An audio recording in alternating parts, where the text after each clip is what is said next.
What's up, NBA fan? What's up, all sports fans? This your boy JB, host of the Behind the Bench podcast network and channel. Just want to give a shout out to the rest of the crew. I'm talking about Shy, Kelvin, and Jermaine. And for everyone who's tuning in, I hope that you support Behind the Bench, become a subscriber, and help make this show the best that it can be. Now, let's travel back in time and shine a spotlight on the 1993-94 NBA season, and in particular, the Chicago Bulls, right? And for the basketball fans who followed the NBA then, we all know the story. We all know what led up to the beginning of that season and the shock heard around the world when Michael Jordan would announce his retirement from basketball at that time, and he would eventually return back 18 months later during the latter part of the 94-95 campaign. Now, to much surprise, the Bulls won 55 games that year. 55. And it surprised a lot of people, including myself. When you lose a player of Michael Jordan's magnitude, you just automatically, I don't want to say assume, but it stands to reason that the Bulls are going to struggle. But it's a credit to the Bull organization. It's a credit to Coach Bill Jackson. It's a credit to Scottie Pippen, B.J. Armstrong, Horace Grant, and everyone else who contributed to that team that year. And rookie Tony Kukoc, right? Okay. So now, based on today's commentary by these pundits and talking heads, they use the success of that season by the Bulls to discredit and diminish Michael Jordan's impact on that team as the leader. But what they don't mention is that the very player they're trying to mock and discredit is the very player who set the tone for that season in Michael Jordan. Because during his press conference, as he would announce his retirement, he gave that vote of confidence in his team. He said, y'all can still achieve what y'all want to if y'all work hard and believe in yourselves. He instilled that belief in Scottie Pippen, as I said before, B.J. Armstrong, Tony Kukoc, Horace Grant. They brought in Steve Kerr. They brought in Luke Longley. And they had a tremendous season. But Michael Jordan instilled that belief in that team. And as I said before, Phil Jackson did an amazing job. And it shows that he was a great coach. It shows that he was a great coach, no doubt about it. Because there was question as to whether he was a great coach because he had Michael Jordan. So they proved, the coaching staff and the players that represent the Bulls that season, that they did contribute to those 3 championships. But when you look at the statistical production of that team that year, it reveals what led the Bulls to win a lot of those close games that they did throughout the course of the season. Right?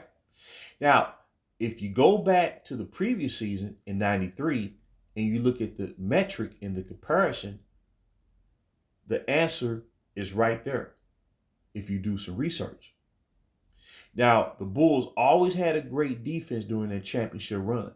The first three-peat and the second three-peat. The 93 season, the Bulls allowed approximately 99 points a game by their opposition, right? But during the 94 season, they allowed around 95 points a game on defense. Now, on offense, the previous year, I believe the Bulls averaged around 102 points a game, right? And Michael Jordan took on more of the scoring load during the 93 season than he did the previous 2 seasons. Because in 93, Pippen averaged around 18.6, and I believe Jordan averaged around 33. Whereas during the 91 season, Jordan averaged like 30.5, 30.5. Pippen averaged like 17.6. And then the 91 season, Jordan averaged like 31.5. Pippen averaged 17.5. And then the second championship run, Jordan averaged around 30. Like a little over 30 points a game. Pippen averaged like 22 points a game. But then the three-peat year, Jordan had to take on more of their scoring load and led them to their third championship, right? So I'm just trying to set a backdrop here. So the Bulls during the 94 season, on offense, they averaged 99 points a game. So their offense took that dip, and they tried to compensate for the loss of Jordan. But how did they win 55 games? It was great teamwork, great chemistry. But the key component, when you look at the differential between what they allowed in 99, which they was the second-ranked defense behind the New York Knicks, and 94, they allowed 95 points a game. Second-rate defense. So what does that show? What was their strategy throughout the course of the season? Well, they controlled the pace of the games. They extended the shot clock, right? On offense. And that way, they limited the number of possessions that the opponent had throughout the course of the game. The less possessions, that means a less amount of shot attempts, right?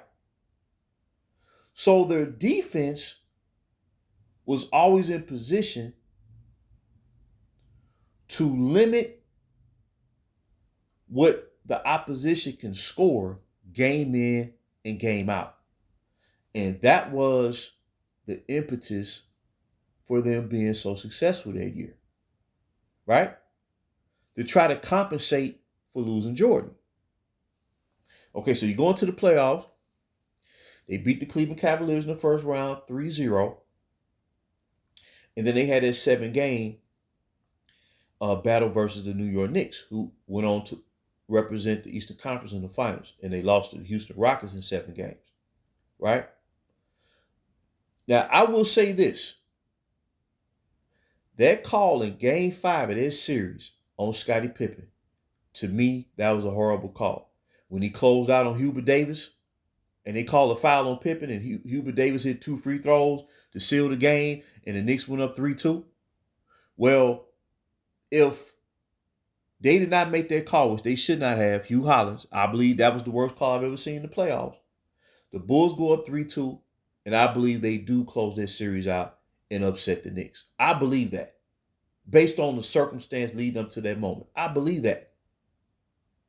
But I do believe, now also they'll say, well, for some reason, they think that the Bulls would have went to the finals if they would have beat the Knicks, but in all actuality, they would advance to the Eastern Conference Finals to play the Indiana Pacers. I believe Indiana would have beat the Bulls in the Eastern Conference Finals because at that time, Reggie Miller was at the peak of his game, and he was the best shooting guard in the Eastern Conference. And they had just as good a defense as the Knicks, but I think the Pacers' offensive attack was a little more advanced than the Knicks overall. But at the end of the day, the Bulls had a tremendous season, and this is not to take away. I'm just putting it in context. You know, Scottie Pippen, I think he was top 5 MVP vote getting, but he learned a lot playing with Michael Jordan. He said so himself in real time when they gave that tribute to Michael Jordan right after he announced his retirement. Scottie Pippen said that he learned a lot and he appreciate Michael Jordan being the leader of the team. You know, so I always revert back to what people say in real time instead of this revisionist history that they trying to kick out these days. But kudos to Chicago Bulls that year. They had a tremendous season. But at the end of the day, Michael Jordan, in absence on the team, he set the tone by instilling belief in his teammates. So until next time, this is JB, BTB, Behind the Bench.